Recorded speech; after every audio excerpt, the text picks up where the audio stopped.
Good evening. Very good to see everybody here again this evening.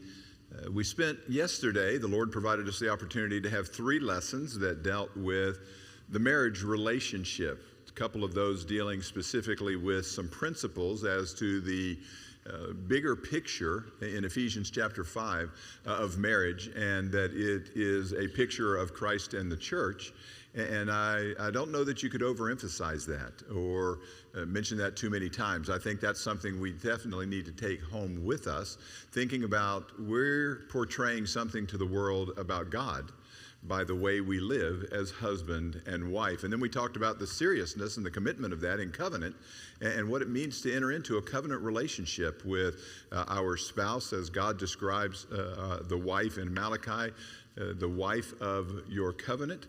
And we need to recognize how important that is, and the vows that we took before God, and that we are either promise keepers, promise breakers. That really is the only choice we get in that. We've made some promises. Are we going to keep those? And we talked a little bit about what children do to affect the marriage relationship.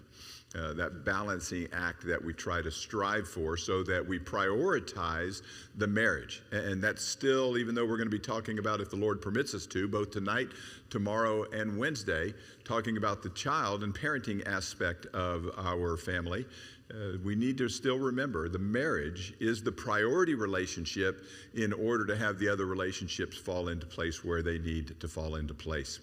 If you turn to Psalm 127, you see that the title of this lesson is Arrows in the Hands of a Warrior, coming out of Psalm 127. And tomorrow night's lesson is really part 2 of this one. So I strongly urge you, if you can possibly be here tomorrow night, to be here tomorrow night as well, because it really is the second half of this lesson. Tonight, we're going to look at some principles that I think we can get out of this passage.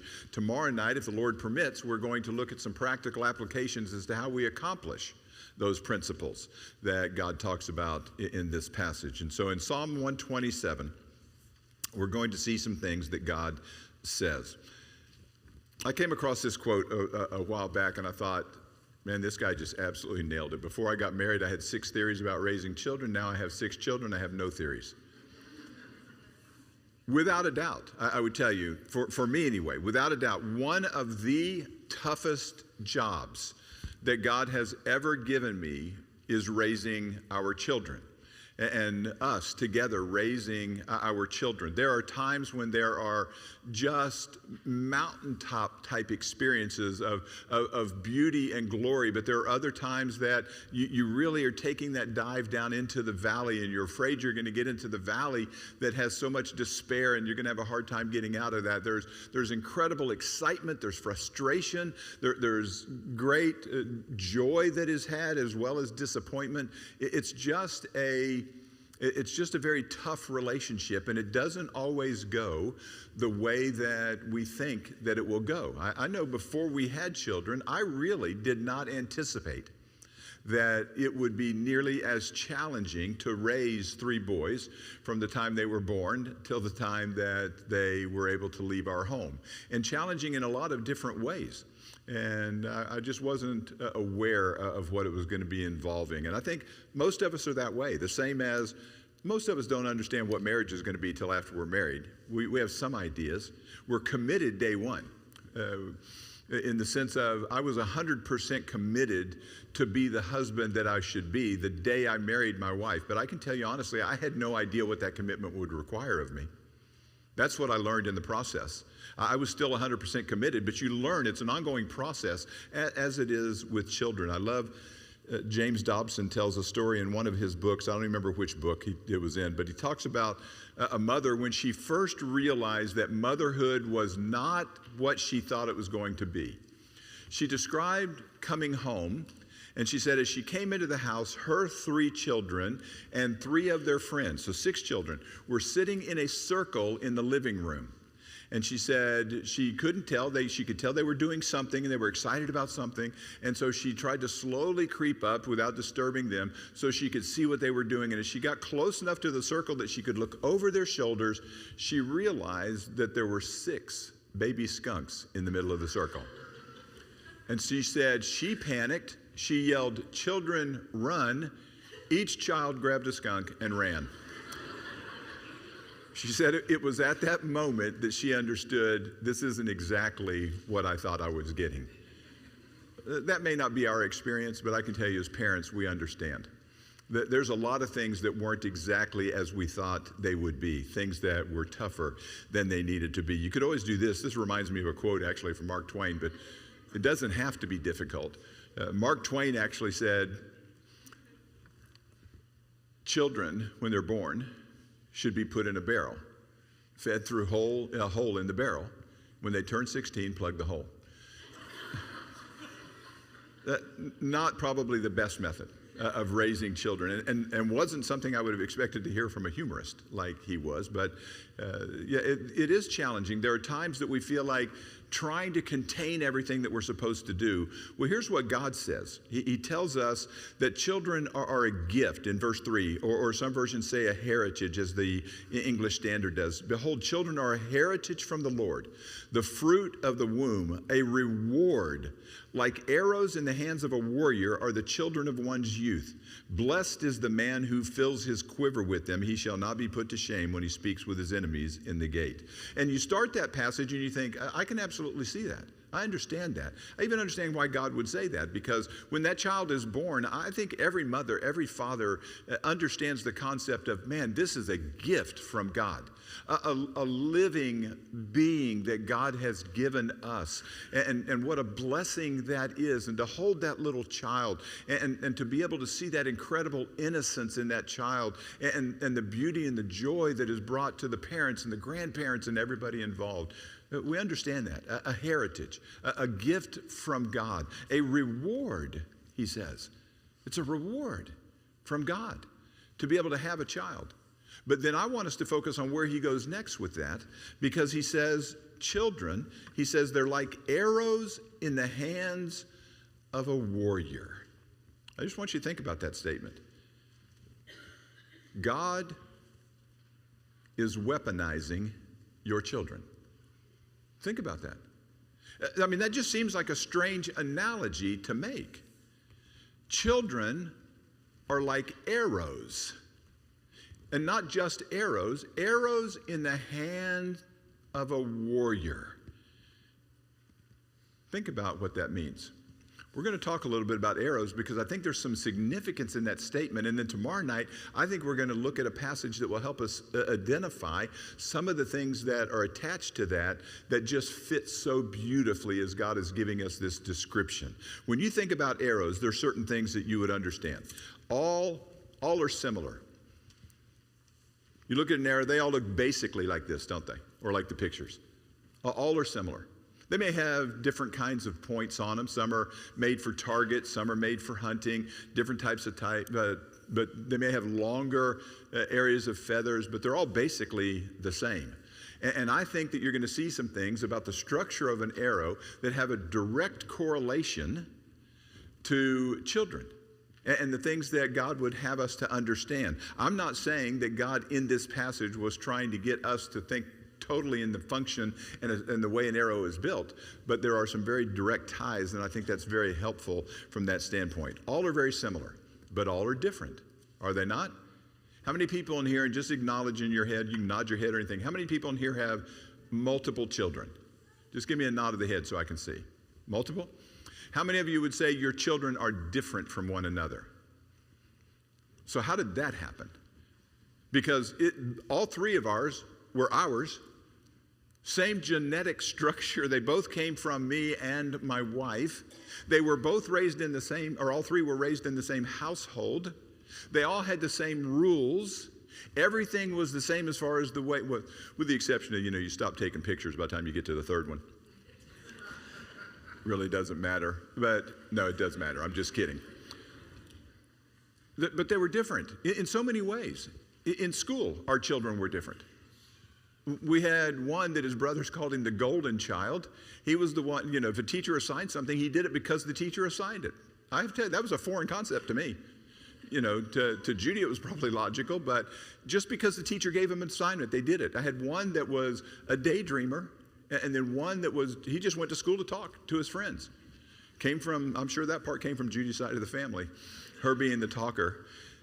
No, he's just like me, and he was that way. They were different financially. We had one that if you gave him a quarter, he wanted to ride to the store right then, see what he could buy for his quarter. We had one that was just kind of in the middle. Money wasn't as big a deal to him. We had one that was the kind of child that Halloween candy lasted till next Halloween. He saved everything. We went to buy Judy a present one time for Christmas. And I told the boys, they found something they wanted to buy her. It was $15. I said, tell you what, each of you chip in $5. I'll pay the tax. You chip in $5. Our youngest son pulls his little wallet out of his pocket when we get to the register. He says, Dad, I don't have anything smaller than a 20. I didn't have multiple 20s in my wallet. He had 3. Birthday money, just kept saving it, just kept compiling it. Get all these little bills, turn them into 20s. He's got them all the time. They were that way. Discipline, they were different. One who would weep because he disappointed you. One who would challenge you at any level of discipline. The kind of bring it on. That's the best you got, bring it on type of attitude. I don't know how that happens. I don't know how that happens. They're different. But God would say, as different as they are, that we need to understand something about them. If we are going to use the idea of they are like arrows, if that's the simile that we're going to use, children are like arrows, then there's something we need to understand, and that is every single arrow is intended for flight. Every arrow. The arrow is not intended to stay in the quiver. Arrows are not for show. You don't pull out an arrow so you can say, man, that's one of the most beautiful arrows I've ever seen. David is saying arrows. Children are like arrows. They are intended for flight. They were never intended to stay inside the 4 walls of our house. That was never what God intended. Our home is merely a means of shaping them to be launched into the world to accomplish what they are supposed to accomplish. God says that's what he gives us children for.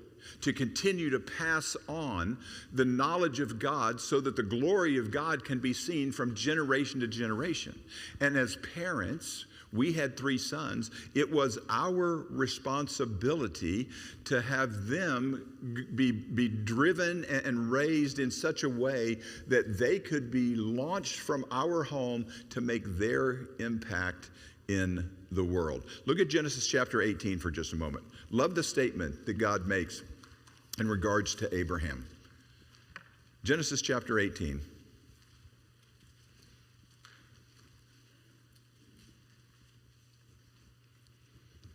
And I want you to just drop down to verse 19 with me, just for this single statement. For I have chosen him, talking about Abraham, I have chosen him that he may command his children and his household after him to keep the way of the Lord by doing righteousness and justice, so that the Lord may bring to Abraham what he has promised him. Abraham's multiple generations away from the Israelites getting the land that God has promised. We know that. If we know that from the history of it. And God says, I've given Abraham this job. Raise his children so that they will do what they are supposed to do, so that they will honor God, so that they will practice justice and righteousness, so that I can do for Abraham exactly what I said I'll do for Abraham. The things I promised to him. And so God would tell us the same thing. We're raising our children to be launched from our home so that they can do what they are supposed to do, so that God can exactly do what he has said he will do for each one of us. So I am, as a parent, responsible. And if you're no longer a parent of children at home, understand grandparents play a great responsibility in helping those parents do that as well. But as a parent, it's my job to release those precious arrows that I have in my possession into the world to the best of my ability, so that the world can see the glory of our God. That's my whole job as a parent. I know there's lots of things I do with my kids and lots of fun that I have with my kids and lots of responsibilities that I have to my children about so many different areas. But one transcends them all. I am raising my children to have an impact on the world. A lady by the name of Carol Kirkendall said this. She said, letting go is a God-given responsibility as important as love in the parent-child relationship.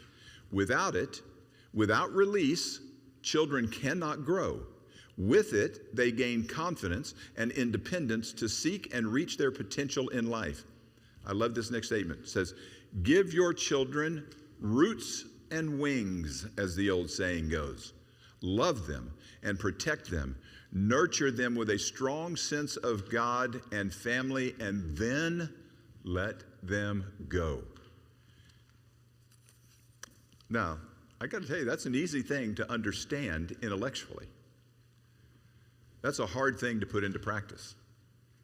It isn't easy. And anybody that has ever let children go, when they get to the point where they are leaving your home, we understand it isn't as easy just to let them go. There's a part of us that contradicts, that action contradicts what we are as parents and what we want to be as parents. We want to keep that shield around them and protect them as long as we can. If I could just be a stronger influence, I'm going to lose some of that influence if they leave. But if they just let me continue to make those decisions for them, we've spent so many years taking care of these children that it is difficult to just cut them loose. And yet God tells us that that's what we do. We cut them loose. We have provided for them. We have protected them through all that time. And to all of a sudden be removed from that role, it just doesn't always feel so good. We've prayed for them. We've agonized over them. We just fight with that. And we get that kind of that white knuckle syndrome. Just, you want to hold on. You're concerned about them. You're afraid for them. And God says, we need to let them go. And there's a reason, because as Paul said to the Corinthians, you are our epistle. I would tell you that's the way we need to view our children. You want a legacy? The legacy of your children should be how you have influenced them to be servers of God so that they can go into the world and the world can see what a great God it is that we serve. They need to see that, and they can't see that for long enough based on my life alone. I have no idea how long the Lord will allow me to live. Don't know. But I can only serve him as long as I live here. And if my children, he allows them to outlive me, there's another whole generation that is moving forward. And now they have children. All three of our children have children. And God is saying they have the same responsibility to raise those children to be the servants of God that will take the message of God to the world. And I would tell you, every time period throughout history has needed God. But there is nothing about the culture that we are in now in this country, the mentality that exists in this country, that doesn't make me feel like if anybody is going to need to hear who God is and the glory of God and the majesty of God and serve God, it just seems like it is generations going forward. Because as a culture, we're getting farther and farther away from God. I love that whole idea of you're our epistle. Somebody's going to know. They're going to read you. What do you want people to see when they read your children? What do you want them to see? I mean, I don't want them to see me. I want them to see God. But I want them to see God, and the only way I'm going to be able to get them to see God in my children is for me to make sure that I'm raising my children so that they are exemplary in their behavior before God, so that the world can see what kind of God he is. So basically, God has said this about your children. We're just stewards. You realize your children are on loan, like life is on loan. Remember Paul talking to the Philippians? I love the statement in Philippians because if you were just to stop somebody, even another Christian, you say, where's your citizenship? We'd have a tendency to say wherever it was. For most of us, I'm a citizen of the United States of America. I've got a passport to prove it. But Paul said what? Paul said our citizenship is in heaven. Which means what? If your citizenship is somewhere else but you're here, they call that a visa, don't they? I'm on earth on a visa. This is just temporary. My home's not here. My home is there. And he says, and that's what children are to us. The same way that time is, we have stewardship over time, the same way we have stewardship over our lives here, children are on loan to us to send back out into the world. And that's not a one-time act. That severing of that tie, that raising them to independence. You realize when that starts? You've got a baby that was 100% dependent on a mother. 100% dependent on a mother. And what happened? In a moment of time, in the snipping of a single cord, you now have an independent being that is going to have to be sustained differently than he ever was or she ever was before. They snipped that umbilical cord, and now you've got an independent life. And from that point forward, there are so many opportunities. Think about all the times we get that idea of letting go. From the time that you wean them off of the bottle onto food, and then you get them from that mashed up squash and all that stuff, and they actually get to eat a real piece of food at some point, and you get them to that point, and you take them to kindergarten, you drop them off the first time.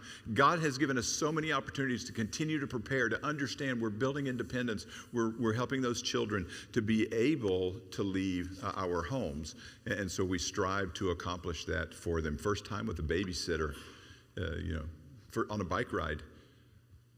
I liked what one lady, she said, being a mother is like teaching a child to ride a bicycle. You have to know when to hold on and when to let go. If you lack the courage to let go, you're going to get very tired running beside the bike. I thought that's the truth. You know what? It's tough, but we need to let go. So here's what I want us to do. I want us to take the remaining time this evening just to look at the arrow itself. You may want to call this Arrow Crafting 101, if you will. Let's just talk about an arrow itself. You ever thought about it? 4 component parts of every arrow.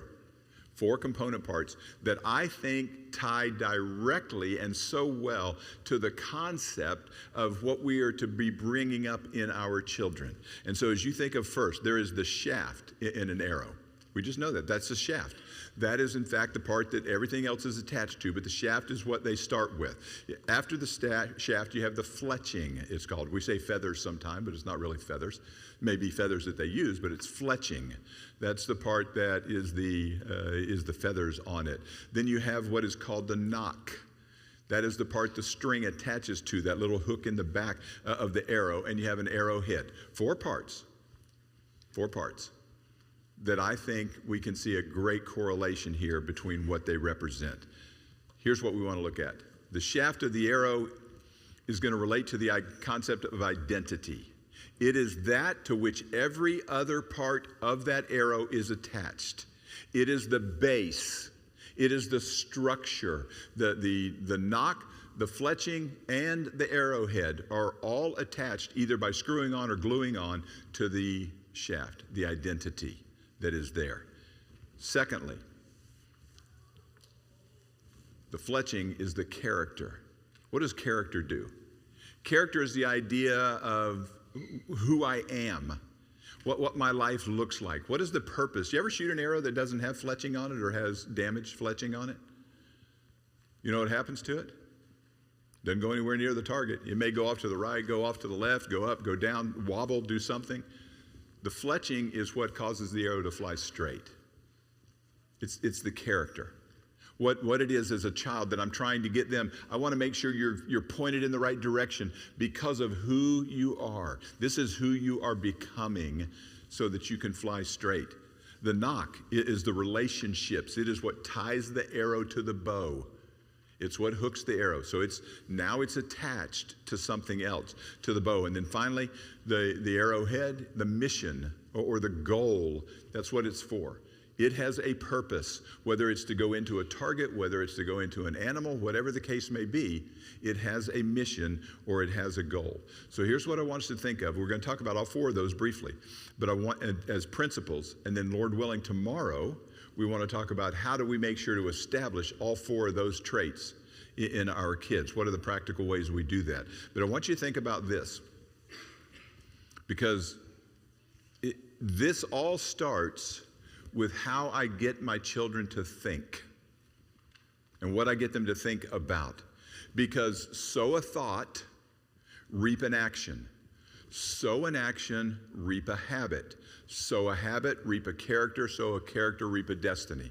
So if I am concerned about my children's destiny, where I want them to end up in life, I need to realize God says that the eternal principle of sowing and reaping applies. I need to make sure I'm sowing the right thoughts. God does that. Think about passages like, have this mind in you as was in Christ Jesus. What's the whole point of that? Paul's going to tell you what Jesus did after that, as he talks to the Philippians. Have this mind in you which was in Christ Jesus. He's just saying, I need to get you to think like Jesus thought. If I can get you to think the way he thought, then you're likely to act the way he acted. And if you continue to think and act the way Jesus thought and acted, he says that's going to start to become who you are. That becomes habit forming and it becomes character. We understand that. It starts with that thought process. Or think of Paul when he wrote to the Colossians and he said, think on the things above. Meditate on those things. Think about them. Get your thought process right. Have you been raised with Christ? Then set your mind, he says, on things above. Your mind first. Set your mind. If I'm so focused on heaven, why does he want me to focus on things that are above and things that are spiritual and things that are in heaven? Because he knows that will change how I live my life here.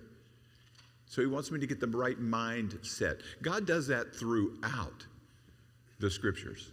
In Philippians chapter 4, you remember when he talked about don't be anxious over anything? He says, but in everything, he says, let your prayers and supplications be made known to God. All your requests, he said, be known to God. And as you get a little bit further down in there, he starts talking about the things that are what? Pure and noble and lovely, good report, praiseworthy. What did he say to do? He said, meditate on those things. Think on the right things, you act the right way. He says, get the thought process first, because then the actions, the habit, the character, the destiny comes. So I want us to just look at four aspects by principle of what we're looking at regarding this arrow. First, the child's identity. In Psalm 139, it is important that we help our children understand their worth, their value. We're in a culture that has that so topsy-turvy that here's one of the points I've made. I'm a Kansas City Chiefs fan. We spent a lot of time in Kansas City. I preached there for about 21 years. Like the Chiefs, like football, still boggled by the fact that I don't care who you are, that somebody can offer to pay you $450 million because you can throw a football.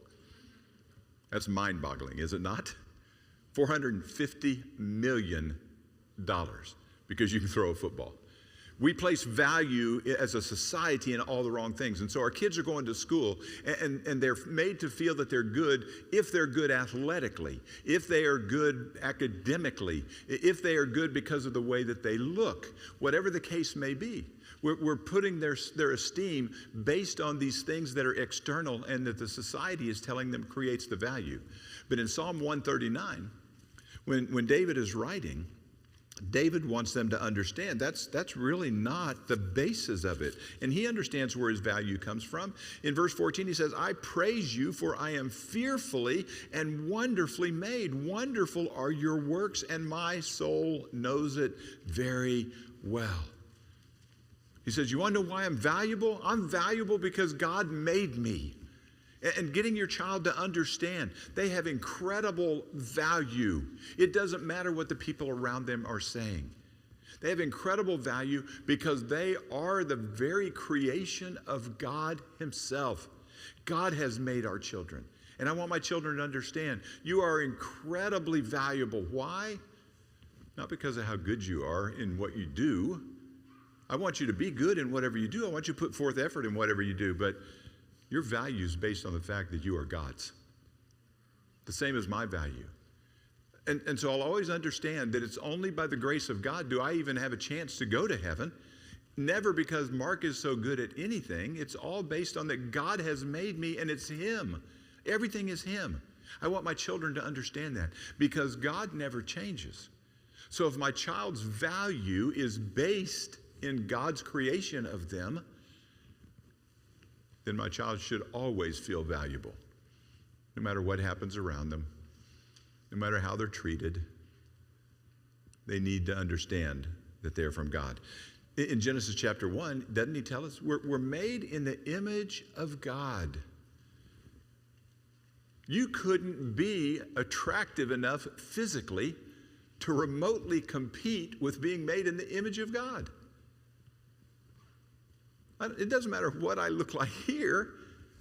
I was created in the very image of God. And so helping a child understand you have intrinsic value and you need to trust that you are of value. You are of worth because God has made you of worth. We'll talk about how we can do some of those things, Lord willing, tomorrow. Secondly, you're trying to build character in them, helping them to understand. Look at Proverbs chapter 1. From the time that they're young, you're trying to get your child to understand, how do I navigate this life? What kind of character do you want your children to be? I want my children to be the kind of character that's not afraid to go against the flow. And I would tell you, you want to talk about something that's going to be important in a generation from now? If this country doesn't change the direction it's headed, children who are Christians and serving the Lord are going to be going against the flow all the time, it will seem like. We have to be willing to stand and to go against the flow. If society is going the wrong direction, we're going to have to work upstream. And that's hard. But I need a child who understands it's not going to be easy street. You remember Jesus saying, there's a couple of ways you can go. One of them's pretty easy. It's a big, broad path. He says, you can get on that path if you want to.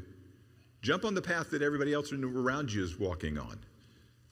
And where are you going to go? He said, it leads to destruction. If you're on the path that seems to be easy to walk, he says, it's on the road to destruction. I want my kids to understand you're going to have to go against the flow because the world is not your friend. The world system is not your friend. And so in Proverbs 1, as he's writing here, starting in verse 10, we read these words. It says, my son, if sinners entice you, do not consent. If they say, come with us, let us lie in wait for blood, let us ambush the innocent without reason. Like Sheol, let us swallow them alive and whole, like those who go down to the pit. We shall find all precious goods. We'll fill our houses with plunder. Throw in your lot among us. We will all have one purse. My son, do not walk in the way with them. Hold back your foot from their path. He says, I want my child to have the kind of character that says, no, I'm not going to do that because they're going to suffer peer pressure. And I need to be raising them all along to understand I'm going to have to stand against that. I'm going to have to go against that. I want my child to have the courage to say no to when he is offered things that he should not be involved in. We know that we're in Ephesians chapter 6. He talks about the whole idea of the preparation that is needed, to be alert. You remember Peter saying, be vigilant, be alert, understand how this world functions. Says that your adversary, Satan, he says in this world, he said, he is not just acting benignly, he is actively seeking to devour us. That's the world we live in. He says you need to and so you need to be aware of that. That makes a difference. Awareness changes things, does it not? If I can see something coming, Doesn't that make my ability to deal with it better? You think of any of the tragedies that have happened in our lifetime. I used to talk about December 7, 1941, but then, I'm rapidly reaching a generation that has no idea what that date even means. So, so whether you're talking that one, Pearl Harbor, whether you're talking 9/11, it doesn't matter. I'm saying if those in charge had known exactly what was going to be attempted, do you think they would have been able to deal with it better than they were when it came by surprise? Yeah, absolutely. That's what Peter's saying. He's saying, wake up, be aware, understand, look at I want my children to have the kind of character that is aware of what the world is doing and what the world is going, where it is going, what it's going to do to them. And in Ephesians chapter 6, he also talks about be prepared, put on the armor. What do you need to do to get ready for that? Prepare for that. Because if you wait until the moment, you're not going to do very well. If you wait until the moment, you're not going to do very well. Prepare and be ready for that.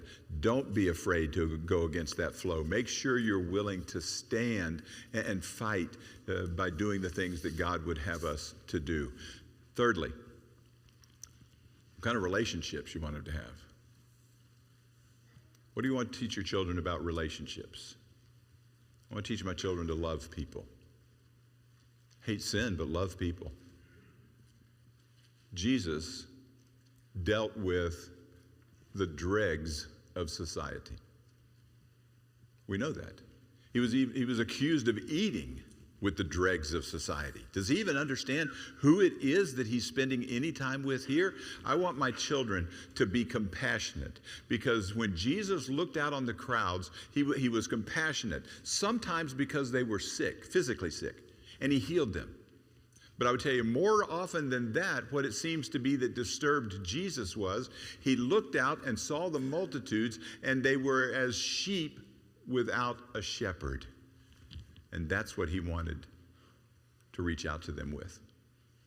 He wanted to show them how to get to God. I want my children to always look at everybody else in the world, as a soul that is in need of God and salvation. Everybody. So that they have compassion. Did everybody respond to Jesus favorably? No. But he still had the compassion to try to show them God. Nothing was more important. I want my children to be compassionate that way. In Proverbs chapter 3, as he writes in that particular chapter, let not steadfast love, verse 3, and faithfulness forsake you. Bind them around your neck. Write them on the tablet of your heart. That's what I want my kids to do. Down in verse 27 of that same chapter. Do not withhold good from those to whom it is due when it's in your power to do it.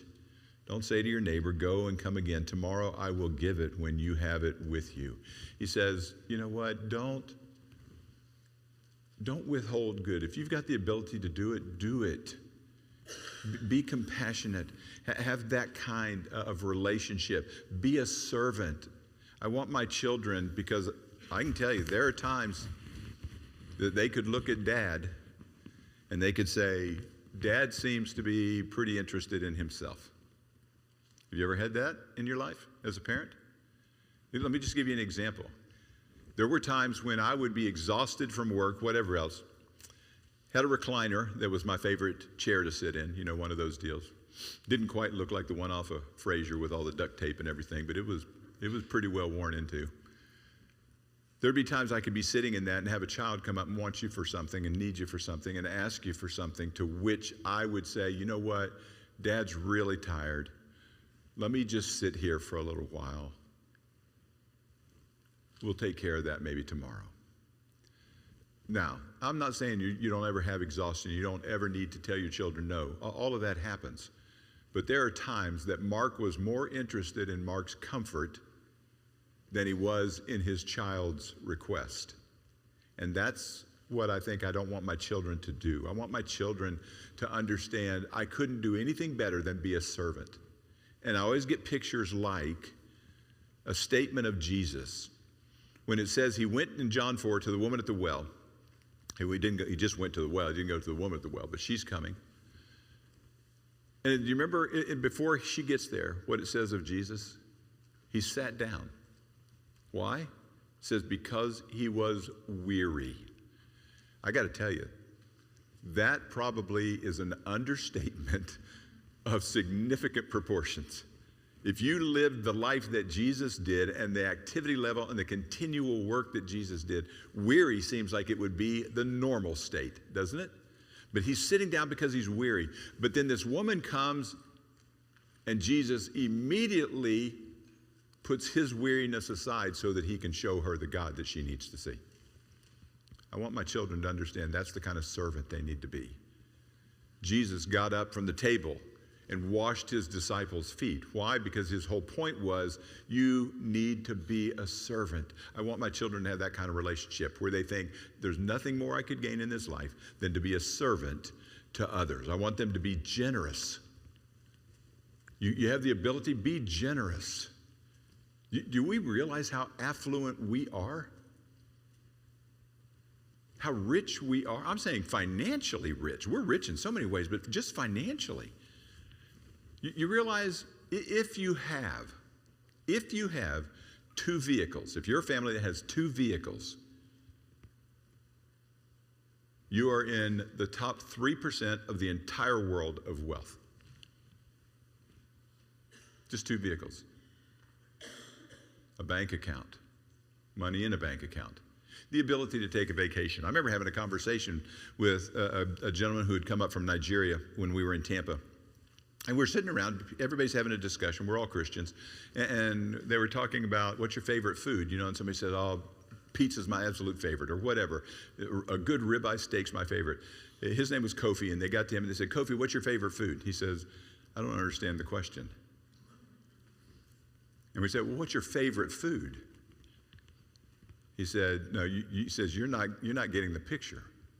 He said, food is my favorite. In the sense of, if we had food, we were thrilled. Because we didn't always have food. And I'm sitting there thinking, I'm eating whatever I want, and I got a pantry full of food, and do we realize? And so God is saying, why do you have that? Well, in Ephesians chapter 4, he says, you have that so that you can help others. God blessed us. You have affluence, you're in this country.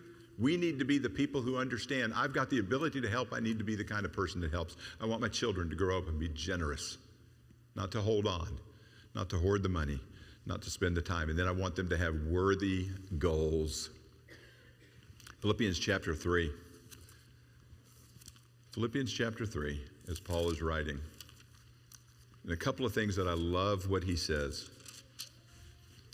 in Philippians. In chapter 3, verse 13.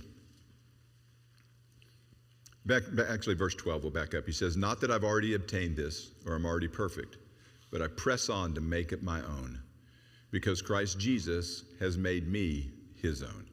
Brothers, I don't consider myself to have made it my own, but one thing I do, forgetting what lies behind and straining forward to what lies ahead, I press on toward the goal for the prize of the upward call of God in Christ Jesus. Paul says, I press on for one thing, and that is to serve my God. That word press on is such a great word. It's the idea of, he says, I push forward. I'm leaning forward. You ever watch somebody when they're running a race and they've got that tape across the finish line? And if it's close, especially if it's close, what do? They're thrusting their chest as far forward as they can so they can break that tape first. That's what he's saying. I'm pressing forward. I'm pressing on. It means that much to me. I want to cross that finish line. I want my children to have that kind of goal. And then finally, and the lesson's yours. In chapter 1, I just love this. Make plans, stick to them, understand what you're doing. But look what he says here in chapter 1 and verse 20.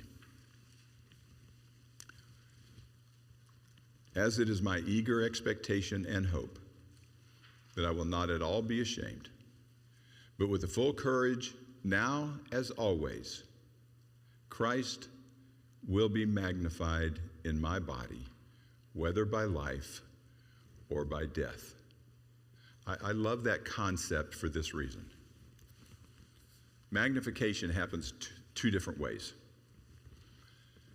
You can take a microscope and you can look at a single cell that you can't even see with your naked eye. But you can look under a microscope and see a single cell, and it blows it up very large. The microscope's purpose is to take something that is very tiny and to make it large enough to see. You cannot do that with Christ. Paul says, I want to magnify Christ. You can't do that with Christ because you can't make him bigger than he actually is. So you can't. It's not you're taking something small, but the other way of magnification is what? The other way of magnification is to take a telescope and to look at something that is far away, that is very large but looks very small, and you're bringing it closer so it looks very large to you. You realize that's our job in this world. That's what I want my children to have as a goal. I want them to help Christ come better into view and come closer to the people they come in contact with so that people can see the magnificence of Christ. When they're seeing him way off in the distance out there and they don't see his glory, my child, I'm hoping, will bring that into focus so they can see, wow, he is in fact the great and awesome God that I'm being told that he is. Those are the principles. We want to raise our children to have the right kind of identity, to have the right kind of character, to have the right kinds of relationships, and to have the right mission and goal in life. Like I said, tomorrow, if the Lord permits us to meet, we're going to talk a little bit about how we do that. How do we see that? How does it reflect itself in our lives? Thank you so much for your attention tonight. I appreciate that so much. I don't apologize that we've made it all the way to the top of the hour, but I do thank you for your patience in listening to that. I think it's that important as we raise our children. If you're not a Christian, nothing more important than that you establish your identity, which is first and foremost an identity that is associated with Jesus Christ as your Savior. If you've never been baptized into Christ, we'd love to help you do that if you understand that's what is necessary.